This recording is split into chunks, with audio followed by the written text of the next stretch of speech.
Hello, everyone. Thank you for joining us for this first session of 2026.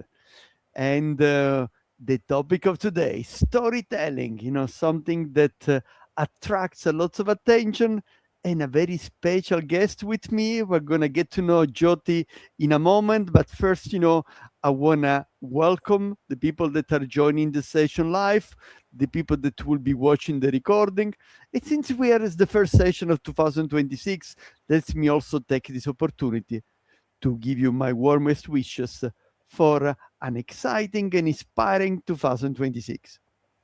Now, if you're already there live, then how about telling us from where you're connecting? Yes, it would be interesting to see what kind of audience we are getting today.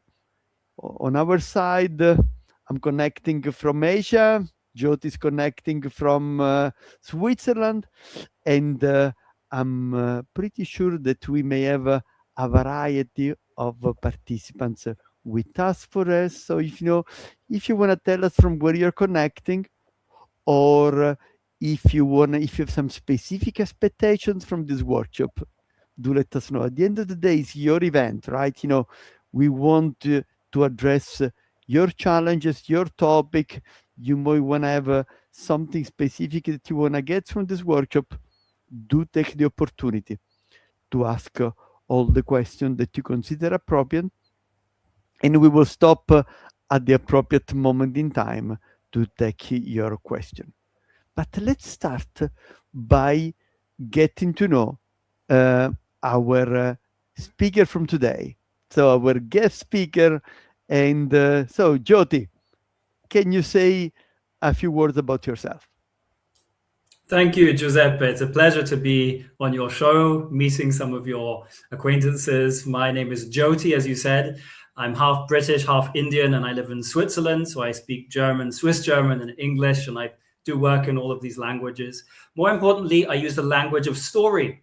And I was actually a full-time novelist. So I wrote fiction. You see many books behind me. I wrote just a few of those. And I was quite happy as a novelist for 10 years writing fiction before 11 years ago, I transitioned into business storytelling. Wow, fascinating. So, you have, you started on the writing side, and then you moved and then, of course, you moved from fiction to the business world, right? Because today, I see also from the title, business storytelling, right? You are going to focus on something which is relevant for the business world. Fantastic. Giuseppe, they say truth is stranger than fiction, right? Well, I want to dig a bit further on this topic, but let me start about a question for the leaders that are with us, because Jyoti, we hear that storytelling is a powerful strategic tool for many, but many leaders still see it as soft skills. So, in your views, what makes purposeful storytelling not just a nice to have, but a critical leadership competency for driving results? Well, I would say, Giuseppe, that in our current environment, soft skills are the new hard skills. That's part of the solution to this question. But I'm so glad that we're starting with this topic, because a lot of people are interested in storytelling primarily for being better presenters, right? Giving good talks. And that is important, right? If you're an executive or a team leader, you do have to occasionally get up in front of people and inspire them. But I'm actually more interested in what do you do day by day to keep people not just inspired, but practically, how can we guide behavior and decision making? So I talk about storytelling as a management tool, and that's why I prefer to use terms like story-based leadership or narrative leadership. Because to be a leader today, I think, means that you help people follow your narrative. Right? We are being bombarded by so much information. How do we know what's noise, what's signal? So one example, I was in Nashville recently. There's a gentleman there that I know called Joe Scarlett. He was the long-term CEO and chairman of the board of Tractor Supply Company. And when he took over, they had 100 stores. And by the end of his tenure, they had over 1,000 stores. They'd quadrupled revenue. Stock had multiplied tenfold. And do you know what Joe Scarlett's secret was to growing Tractor Supply Company? Well, of course, it was stories, and not just giving good talks, but operationalizing belief and behavior by telling a certain type of story, which Joe Scarlett calls the success story. And I like to use the descriptor, let's rehearse success, right? What does success look like? Let's model behavior for people by telling stories of great customer service, for example, which was one of his favorites. So that's how they built the culture at Tractor Supply Company. Wow. Okay. So, yeah, it doesn't come natural, right? For a tractor company to think that, a kid's success was indeed the story. Now, in many people in their audience may have read a book from Malcolm Gladwell, the fact that it takes 10,000 hours to master something. Now, will it take 10,000 hours to master the skills? And how can we get the results quickly? We need quick results, absolutely. And I would say, to be realistic, yes. I'm not going to lie. It will take 10,000 hours, but here's the good news. You've already spent 9,950 hours on this skill. Why? Because all of us have watched countless movies. We've heard our friends and family and colleagues tell stories. So we've already spent so much time unconsciously often, right, consuming and sharing stories. All that I'm trying to do is say, let's make this a more conscious competence. So that's the good news. And I'll give again another example. I've been training a lot of private bankers recently. Now, these are people who have very high stakes situations. You're familiar with this with your own negotiation practice, of course. But when it comes to a pitch to a high net worth and ultra high net worth individual, how do you get them really to buy in to yourself as a relationship manager or the bank, the institution you represent? Well, I've been doing one-day trainings, as short as one-day trainings. How many hours? That's just 8 hours, right? And this becomes a transferable skill by being very specific about the types of stories that we're watching out for. Your personal value proposition, your company's value proposition, customer stories, preempts. That's something I think probably fits very nicely with your own expertise, right? If someone has an objection, how can we preempt that with a story? Maybe you have something to say about preempting objections, Giuseppe. Well, and of course, let's say my approach to handling objection is not so much, I have to confess, in the area of stories, but I would say, you can use a variety of techniques, to manage objection, and if you have a good story, that's maybe one. There may be simpler. There may be simpler techniques I think just to show how maybe these could be complementary skills to what you teach. What a story does is it takes away some of the confrontation, right? In my mind, negotiation is very direct, but a story is indirect. And this can be very powerful when you're talking to a resistant audience, like change management. Also, one of our topics today is transformation and trust, of course. And it can really defuse the situation if instead of saying, Giuseppe, I know what's in the back of your mind, right? You have this objection. I can talk about someone who maybe is similar to the person I'm talking to. And so the person I'm talking to, my audience, will identify with this other client. And then I give that other person the objection. So I outsource the objection. And then hopefully my client will identify and go through the same mental processes and change and come to the conclusion that maybe this objection is not so difficult after all. Mm-hmm. Okay. That's interesting. And at the end of the day, then, our approaches, are complementary, but I think, yes, I think we're on the same page in terms that, you never, go front line in managing the objection. If you try to prove that they're wrong and that you're right, then the people will close. And I would say, mentioning the story about somebody else's story may be a nice way to outsource, right? I like your concept. You outsource the objection to somebody else's situation. Yeah, wonderful. And if I may, how do stories build the trust? Is the title Storytelling for Trust, but they may be made up, right? So what's your thought on this one? That's another great point, Giuseppe. In fact, in India, where my father comes from, depending on the language, the term story basically means a made up thing, right? And so sometimes, depending on the context, the culture, it can help to say speaking to the heart as well as the head. Now, as you know, speaking to the heart is equally, if not more, important when it comes to trust. So I would say, and we're on the same page here as well, of course, is that the condition for being trusted long term is trustworthiness. There's no way around that, right? We don't want to be putting lipstick on a pig because people notice eventually, right? So let's say you are trustworthy, you're transparent, you're keeping your word, you're delivering. Now what? Well, now the differentiator becomes story. A lot of people are providing value, like every employee, hopefully, is doing his or her best to provide value. The question is that value seen? So how can we talk about the value?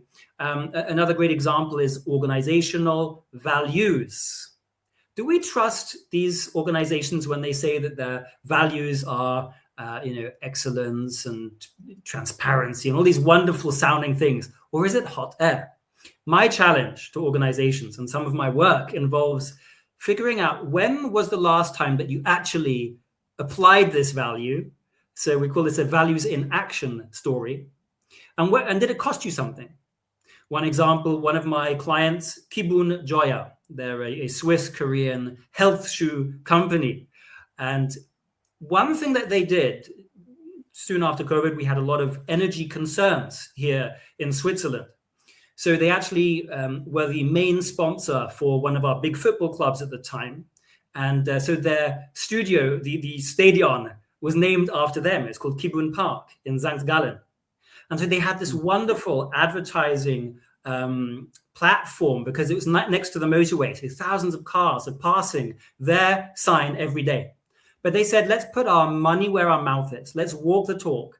And so they turned off this sign and lost a lot of advertising. But it was to show that they actually care about saving energy. That's just one small example. And so every organization and individual should have stories to tell about the values that they profess. Okay. Just a second. Sorry, Jyoti. I do see that we had some challenges with the LinkedIn Live. So the people on YouTube, on Facebook are connected, but just, there seems that there is something that didn't quite work with the LinkedIn. So I just want to make sure that that we get this. Okay. So the topic of the company values and how do they translate into real action, something that costs money, is something that I like. Because let's face it, too often in organizations, we see the values on the wall and then what people are doing, which is quite different. And in fact, when we talk about, office politics, understanding, what makes you work, et cetera, then we encourage people to understand, what's are the real driver inside the organization. So your point there is, trying to get to see, what are some real stories that really deliver those values. And if there are not, then maybe then maybe they're just on the wall. Exactly. Maybe they're just on the wall. Yeah, absolutely.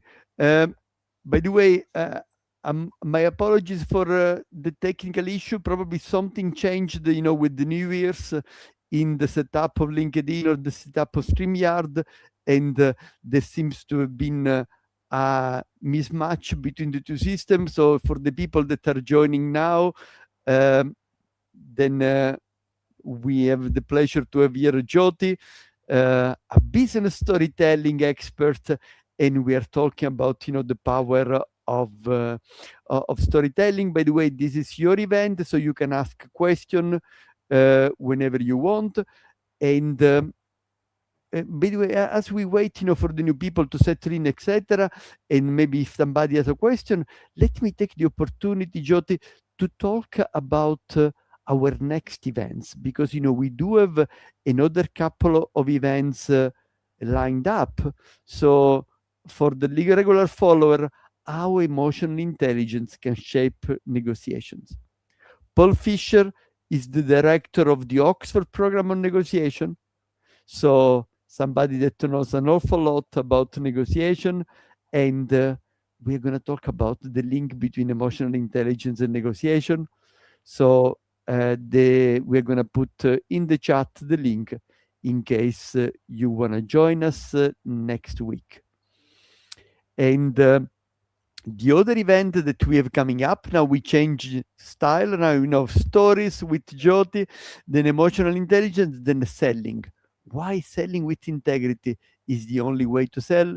Mark Under, one of the global gurus on sales, one of the top 10 global guru for sales, and somebody you want to listen to, whether you are in sales or whether you are in procurement and you want to understand more about the sales psychology, then you can join us in February for this LinkedIn Live. Why selling with integrity is the only way to sell.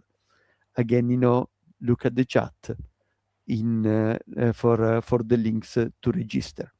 Now, let's go back to the topic of today.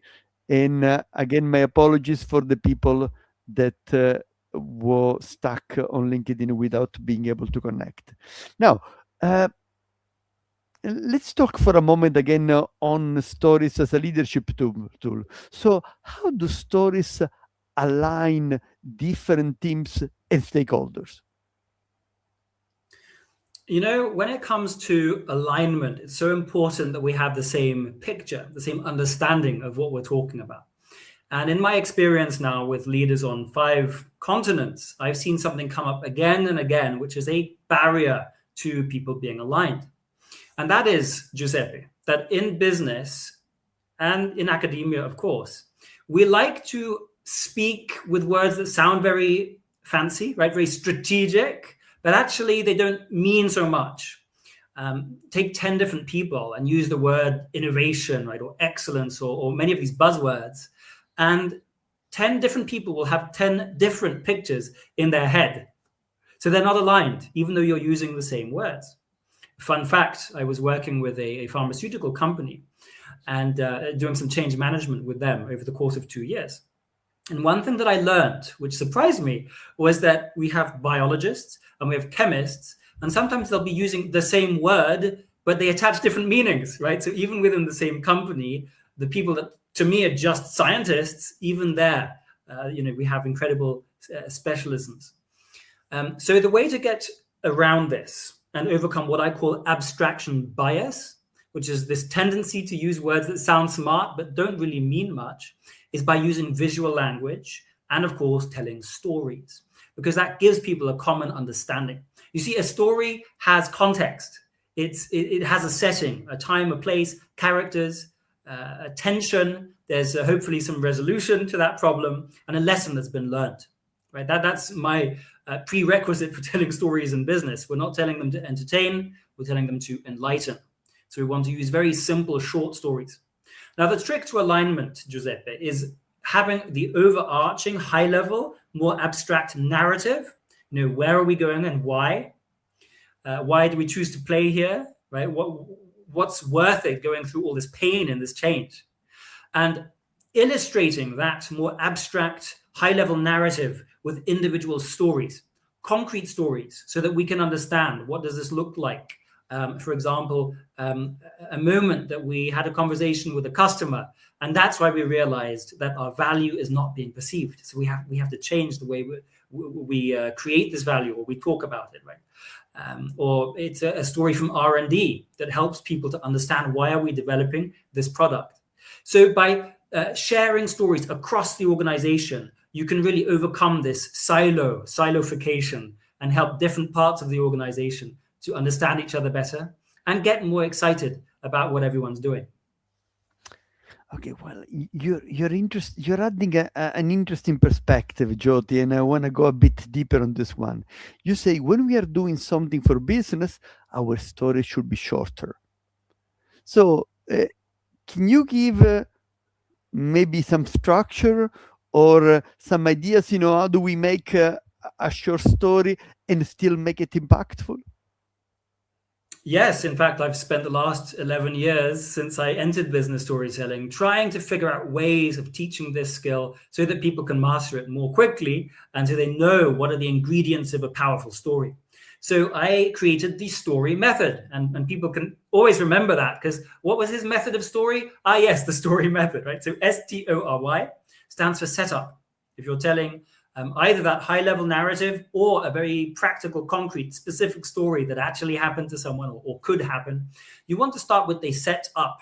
Now, a setup includes a setting often, but it's not just limited to the setting, because you and I, we could talk for 20 minutes about the setting, the place where we went on holiday or our customer's office or something like that, right? The difference between setting and set up is just like a joke.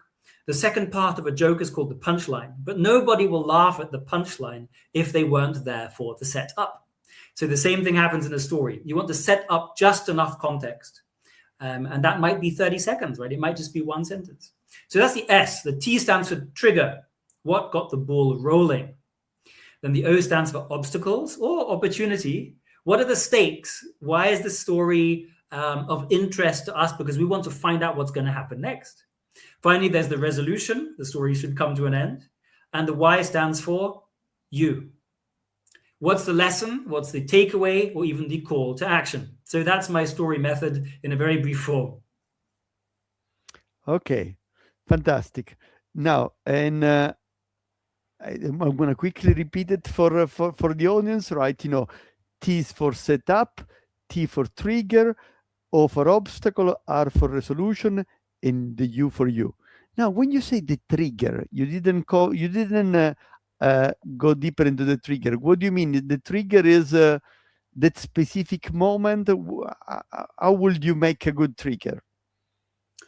Yes, this ties in very closely also with Hollywood structure or what novelists use in their books. But it's the same thing in our lives, right? All of us need a reason to change. We need to sometimes be sort of attention to be drawn to something in particular. Now, the way Pixar, for example, talks about this in their movies, they say every day X happened. Nemo wanted to explore the ocean, for example, right? So you've got this set up in the sense that, okay, we understand the character and the kind of person they are, or the type of organization this is. Lego, for example, Lego is trying to delight and occupy children very sensibly and constructively, right? That would be a setup. But a trigger would be something changes. And it narrows the focus, the zoom, to this one moment, like you were saying. So for Lego, that might be in the early 2000s, Lego's sales were falling and leadership assumed the problem. And now we're moving into the obstacle, right? They assumed that children's attention spans were shrinking. So they had to become more simple. But that wasn't working. Things only got worse. So now, Giuseppe, do you want to hear how the story continues? Yeah. Right, so Absolutely. we've created exactly. a setting and a happened? trigger. What was the resolution? Yeah. Exactly. There's conflict now. So it turns out that actually they had made the opposite conclusion of what actually was happening. See, children were actually interested in spending a lot of time, but they needed to feel a sense of ownership and pride. Now, this realization happened because they got ethnographers to do research. They went home and observed how the people actually play with Lego. And there was this one particular boy who had very scuffed, almost broken shoes. So they asked this child, why don't you get new shoes? And the child said, well, because I've spent hundreds of hours skateboarding, and that's how these shoes got broken. So he felt proud of the hundreds of hours he had invested. So that really helped the entire organization to shift their assumption that we need to make larger pieces to play with, because kids are basically not, they're getting a bit dumber. They don't have such stickability, and attention is going down, right? Focus. And it was actually the opposite. And so then they entered into partnerships with different brands to build that emotional connection. And now we know Lego is a fantastic success story. So that's just one example, Giuseppe, of mapping the STORY to an interesting business case study. Fantastic. By the way, Lego is one of my customers, so I'm familiar with their business model and what they did. But that's the way you tell the story. That sounds very, very nice. So I love it. Fantastic. By the way, I could ask you a question for a while, but we want to make sure that we get also the people from the audience, and especially, because we had this LinkedIn problem, then a few people were not able to ask a question at the beginning. So let me start with this one. Let me show it and then quickly read it for you. Can you please talk more about storytelling for transformation? Sure. And by the way, I should also mention my a book which has a lot of examples in it, Business Storytelling from Hype to Hack. Now, okay, fantastic. I'm going to put it into the comments, right? Business storytelling book, business storytelling. Yeah, keep going. Sorry. Thank you. So one example is one pharmaceutical giant that I worked with, and we were actually helping relocate a couple thousand scientists from many different buildings to a new headquarters. Now, this wasn't just a physical move. This was also a new way of working. They had a different way of working in laboratories, shared equipment, etc. And so basically it was a cultural shift. So what we did is, since there was a long preparation for this move, we turned the whole building that was being constructed, the new headquarters, into virtual reality with a partner of mine. I didn't do the technical side myself. And so we had every floor and every inch mapped. Where are people going to be? Where are the labs? One of the intentions was, of course, more cross-functional collaboration. So where is team A? Where is team B? Where are the places we hang out, right? So we could basically rehearse what they were going to do to minimize downtime. And we did this by treating this journey as a journey. That's what a story is, and that's why stories map so well to transformations and change in general. So we created episodes. Right? Every few months, we would have a new installment of this episode on our VR platform, and then we could zoom into various roles and what it means for them. This is what we call polyphonic storytelling. So we don't just have one version of the story, which the CEO or some executive can voice, but we want to show very practically on the ground, okay, what does this change look like for different people?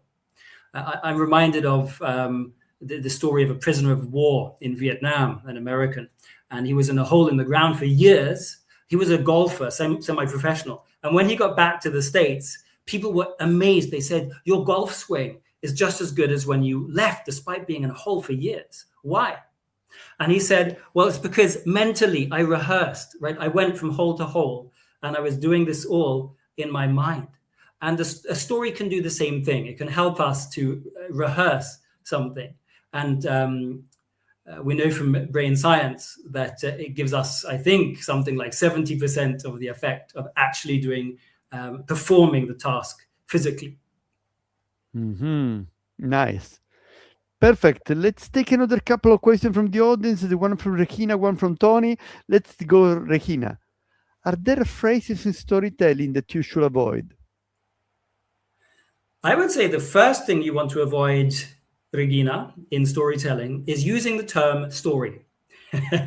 So when you're sharing a story, I recommend saying, I recently experienced something that brought this lesson to life for me.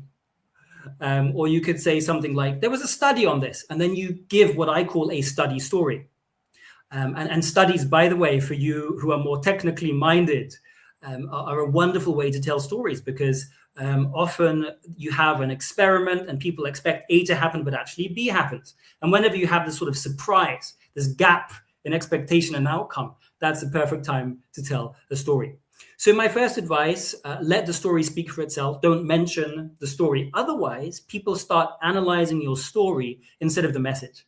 Like, ooh, how good of a storyteller is Regina, right? But if you don't mention the story, they'll just listen to the lesson and they'll think, wow, Regina is a good communicator. This happened to me. I was giving a talk recently, and I must have told a dozen stories in these 45 minutes. But one of the first questions was, could you please tell a story? Like, you've been talking about how amazing stories are, but could you please tell an actual story? And half the audience got it at once and they laughed, right?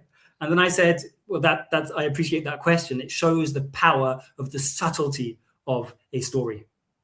So that's just one answer, Regina. Basically, I think the trick is, instead of giving you a list of terms to avoid, the key is to put yourself in the mindset of the audience. And remember that as a storyteller, we want to be telling a story which is of value to the audience, right? We want to be serving our audience. And if we remember that, chances are we will avoid most of the problematic phrases. Wow, very nice. Thank you. And let me go to Tony's question. How about the non-verbal element of storytelling? Posture, body language, eye contact. So, thank you, Tony. Tony, I think maybe you are someone with high standards because you want to really drive this home, you know. But I would encourage all of us that we don't need to have such high expectations of ourselves when it comes to sharing simple business stories, which might just take 60 seconds.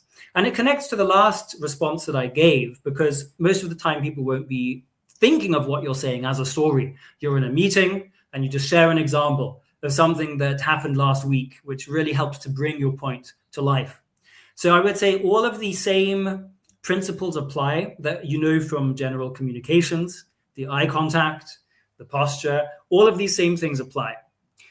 If we're talking about storytelling for something like a keynote talk, and you don't have just 60 seconds to make a point, but you have maybe 5 or 10 minutes to really deep dive into what I call an immersive story, right? You're bringing your audience into the moment and you're immersing them in the experience that you had, and maybe they cry and they laugh and all this kind of stuff, right? That's amazing. Then we should be looking a little bit more closely at the cues. But I would say if you're looking at stories as a management tool to improve people performance, by giving people a better understanding of what we're talking about, don't sweat that sort of thing, like the body language. Mm-hmm. Yeah, by the way, of course, you know, and Tony is a very experienced and strong professional, so that explains. If we go on the opposite side, right, Jyoti, very often people tell me, oh, you know, storytelling looks difficult to me, and that looks intimidating to the more junior member of the community. Now, the advice I give, and I would like you to see what you say, is, you know, don't worry about, you know, it doesn't have to be always a story with the full structure, and there is a trigger, and then there is a change company, and then there is a resolution, and you know, just think about, you know, if you want to improve your communication, bring an example. Bring something that has happened in another business unit. Bring something that was done by a competitor. And as you share the story of something real that happened, then you're already strengthening your communication. Maybe you have some additional thought, you know, to make it even better. What would you say on this one?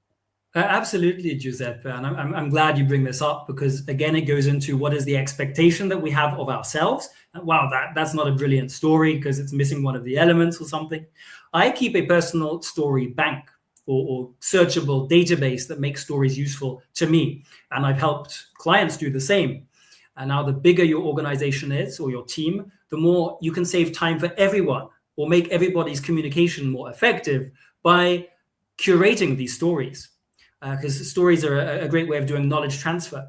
And I mentioned the story bank because I differentiate between the different sizes of story, right? So then I know I'm giving a keynote, maybe I'm looking for one particular immersive story. I need details. I need to make sure STORY, the full definition of story, is present. But if I'm just giving a 30-second example, that I don't need so much information. You're absolutely right. Okay, fine. So, okay, so that's a great difference, right? Depending on the event, indeed, if you're talking for 20 minutes non-stop, then you can go into more details. And if you're just trying to persuade a stakeholder about the validity of your initiative, then, you're going to go for a 30-second story, which cover some of the key topics, without having, the whole setup of the story. Fantastic. And you also talked about the story bank.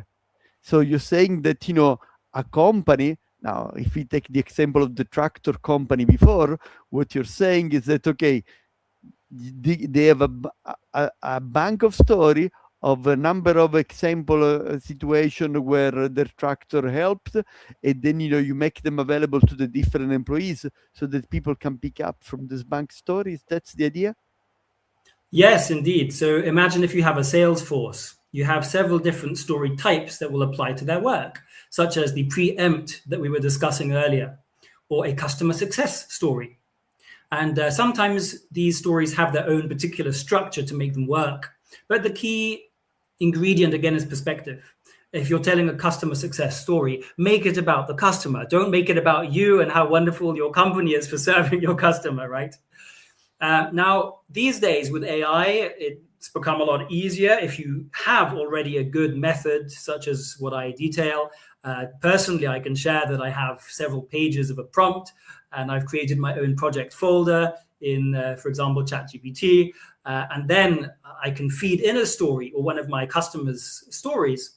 And then Gen AI will analyze the story and suggest to me what my own taxonomy is, right? So it'll pick out, I think this is one of these 3 types, and then I can tag it with these 3 types. So it's taken me from maybe half an hour, because I'm very fastidious, very detail oriented when it comes to stories. And of course, nobody else has that kind of time on their hands, right? But now finally, it's become realistic also for my clients to collect their own story databases, because instead of taking me half an hour, it takes me 5 minutes. So it really becomes searchable across functions or departments. Okay. Wow. Amazing. I think, that's a nice way to close, because, we give some concrete example to people on how to use stories, how to make them available for other people, and maybe, also how to use AI to complement, what you already have, and then target it to your specific audience, because at the end of the day, the story has to be about the people you're dealing with, not about you. Fantastic. Jyoti, what a great pleasure to have you. Thank you for having me, Giuseppe. for being here. Thank you for the audience. And again, apologies.